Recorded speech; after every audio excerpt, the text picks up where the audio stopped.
الحمد لله نحمده ونستعينه ونستغفره ونؤمن به ونتوكل عليه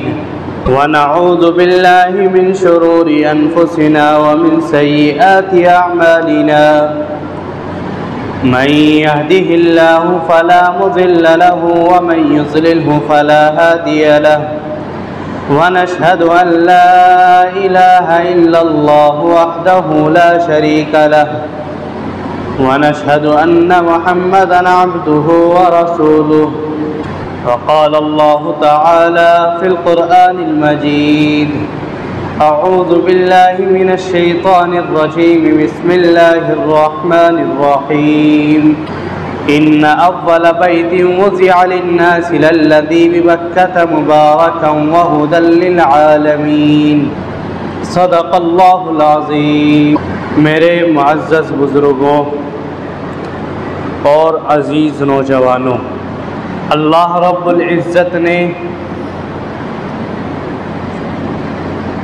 اپنے اس بندے کے اوپر ایمان لانے کے بعد، مسلمان ہونے کے بعد، اللہ اور اس کے رسول کو ایک ماننے کے بعد کچھ فریضے اس بندے کے اوپر اللہ رب العزت نے عائد کیے ہیں۔ یعنی اسلام کی بنیاد 5 چیزوں پر بیان فرمائی: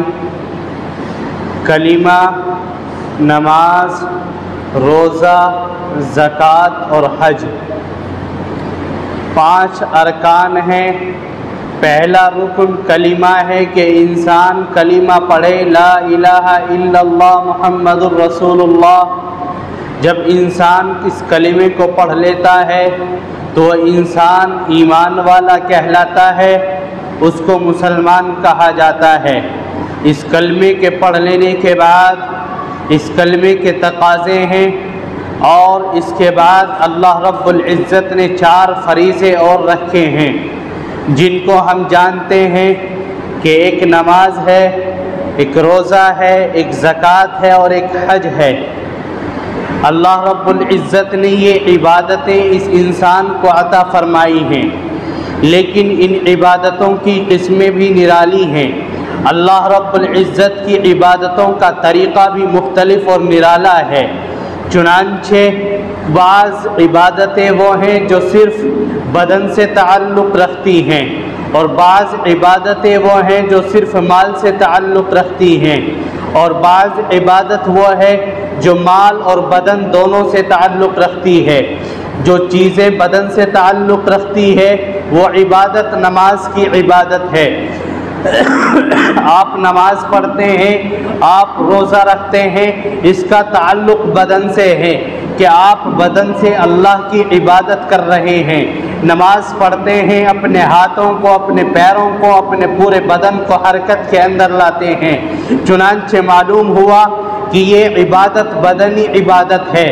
اور ایک عبادت وہ ہے جس کو بدن سے نہیں بلکہ مال سے ادا کیا جاتا ہے۔ اس عبادت کو مال سے پورا کیا جاتا ہے، وہ عبادت زکوٰۃ کی عبادت ہے، قربانی کی عبادت ہے۔ اگر انسان اپنی زکوٰۃ ادا کرنا چاہے، اگر وہ قربانی کرنا چاہے، تو وہ اپنے اس مال کے ذریعے اس عبادت کو انجام تک پہنچاتا ہے۔ معلوم یہ ہوا کہ یہ عبادت مالی عبادت ہے۔ ایک عبادت بدنی عبادت، دوسری عبادت مالی عبادت، اور ایک عبادت وہ ہے جو مال سے بھی تعلق رکھتی ہے اور آپ کے بدن سے بھی تعلق رکھتی ہے، جس کو ہم حج کہتے ہیں۔ حج اسلام کا 5واں ایک رکن ہے۔ یہ حج ایک ایسا فریضہ ہے کہ اس فریضے کے اندر، اس عبادت کے اندر آپ کا بدن بھی لگنا ہے، اس عبادت کے اندر آپ کا مال بھی خرچ ہونا ہے۔ چنانچہ اللہ رب العزت نے اس انسان کو سکھلایا،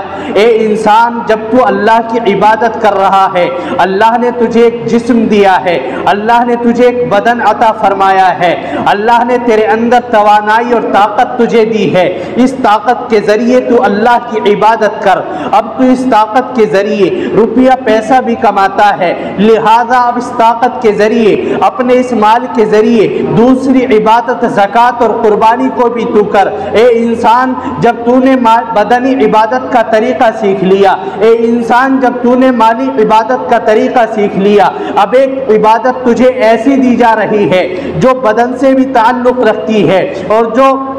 مال سے بھی تعلق رکھتی ہے۔ چنانچہ ہر ایک ایمان والا جانتا ہے کہ اسلام کے ارکانوں میں ایک 5واں رکن ہے جس کو ہم حج کہتے ہیں۔ یہ حج اللہ رب العزت نے دونوں چیزوں سے تعلق اس کا رکھا ہے کہ اس کے اندر آپ کا بدن بھی خرچ ہوگا، بدن کی محنت بھی ہوگی، جسم کی محنت بھی ہوگی، اور آپ کا مال بھی اس کے اندر خرچ ہوگا۔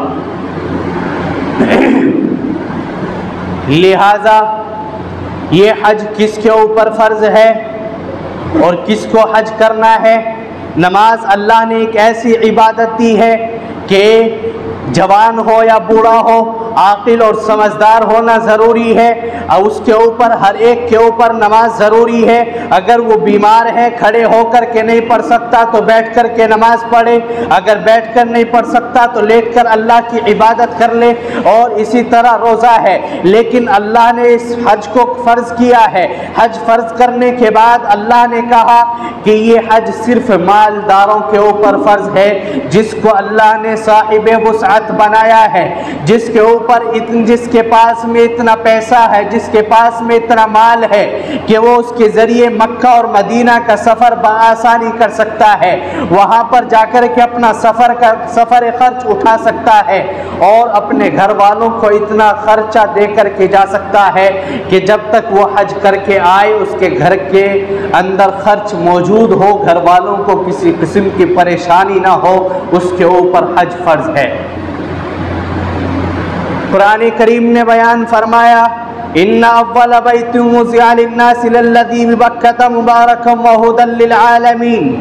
کہ اللہ رب العزت نے اس کائنات کے اندر لوگوں کی عبادت کے لیے، انسانوں کی عبادت کے لیے سب سے پہلا گھر جو تعمیر کرایا وہ کعبۃ اللہ ہے۔ لہذا اس کعبۃ اللہ کی تمہیں عبادت کرنی ہے، اس کعبۃ اللہ کے اندر جا کر کے اس کے ارد گرد چکر لگا کر کے اس کے طواف کر کے اپنے آپ کو اللہ کا مقرب بندہ بنانا ہے، اپنے آپ کو اللہ کے قریب ترین بنانا ہے۔ اس کے اندر اللہ رب العزت نے فرمایا اور حج فرض ہے اس کے اوپر جو اتنی استطاعت رکھتا ہو، اور آگے اللہ نے بیان فرمایا کہ اگر کوئی انسان استطاعت کے باوجود، طاقت کے باوجود، اتنا روپیہ پیسہ اور مال اس کے پاس ہونے کے باوجود کہ جس کے ذریعے وہ حج کے فریضے کو انجام دے سکے،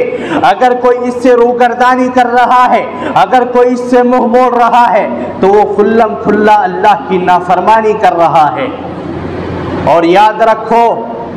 اگر کوئی شخص ایسا ہے کہ اللہ نے اسے ہر طریقے سے وسعت عطا فرمائی ہے، لیکن دنیاوی مقاصد کی خاطر بہت سے لوگوں کا گمان ہوتا ہے کہ پہلے اپنے بیٹوں یا بیٹیوں کی شادی سے فارغ ہو جاؤں، یا اپنا مکان بنا لوں، یا میں دنیا کے فلاں کام سے فارغ ہو جاؤں تب اس کے بعد میں حج کروں گا۔ یاد رکھیے، جس کے اوپر اللہ نے حج کو فرض کیا ہے اس کے پاس مال موجود ہے، صاحب استطاعت وہ ہے، تو تمام دنیاوی مقاصد کو ایک طرف رکھ کر اس کے اوپر حج کے فریضے کو ادا کرنا ضروری ہے۔ اگر کوئی انسان اس بات کو سمجھ کر کہ اگر وہ حج کرنے کے لیے گیا تو اس کے بیٹیوں کی شادی نہیں ہو پائے گی، اگر وہ حج کے فریضے کو پورا کرنے کے لیے چلا گیا تو اس کا مکان نہیں بن پائے گا، یاد رکھیے وہ انسان گناہگار ہے، اور اس کے لیے سخت وعید اللہ کے نبی صلی اللہ علیہ وسلم نے بیان فرمائی ہے۔ لہذا ایک حدیث کے اندر اللہ کے نبی محمد رسول اللہ صلی اللہ علیہ وسلم نے ارشاد فرمایا کہ جو انسان صاحب وسعت ہو، صاحب استطاعت ہو، اور اس کے بعد بھی وہ اپنے فرض کو پورا نہ کرے، کعبۃ اللہ کا حج نہ کرے، اس کا طواف نہ کرے، حج کے فریضے کو پورا نہ کرے، تو اس کی کوئی گارنٹی نہیں ہے کہ وہ انسان یہودی ہو کر کے مرے یا نصرانی ہو کر کے مرے، یعنی اس کے ایمان پر خاتمے کی کوئی گارنٹی نہیں ہے۔ اگر آپ چاہتے ہیں کہ ہمارا ایمان پر خاتمہ ہو، اور آج اللہ نے ہمیں صاحب وسعت بنایا ہے، آج ہمارے گھر کے اندر 5-7 لاکھ روپے موجود ہیں جس کے ذریعے بآسانی آپ حج کر سکتے ہیں اور اپنے گھر کا خرچ اٹھا سکتے ہیں، تو سب سے پہلے اس فریضے کو پورا کریے۔ اور اس فریضے کو پورا کرنا، اس کی توفیق اللہ رب العزت کی جانب سے ملا کرتی ہے۔ یہ کب ملتی ہے؟ جب انسان کے دل کے اندر اللہ اور اس کے رسول کی محبت ہوتی ہے، جب انسان کے دل کے اندر دنیا رغبت نہیں کرتی، دنیا اس کو غافل نہیں کرتی، جب انسان اپنے تمام دنیاوی مقاصد کو ایک طرف رکھ کر کے کعبۃ اللہ جاتا ہے، مکۃ المکرمہ کا سفر کرتا ہے، اللہ رب العزت اس کو اس عظیم مقصد کے لیے قبول فرماتے ہیں۔ اور آپ جانتے ہیں عبادتیں انسان بہت سی کرتا ہے، کبھی نفلی عبادت کرتا ہے، کبھی روزہ رکھتا ہے اور کبھی وہ نماز پڑھتا ہے، لیکن یاد رکھو، میری اس بات کی تصدیق وہ لوگ کر سکتے ہیں جنہوں نے کعبۃ اللہ کا طواف کیا ہے، کہ کعبۃ اللہ کا طواف کرنے کے اندر، اس طواف کرنے کی عبادت کے اندر جو لذیذ عبادت وہ ہے، اور جتنا مزہ طواف کرنے کے اندر آتا ہے اتنا مزہ کسی اور عبادت کے اندر نہیں آتا۔ آپ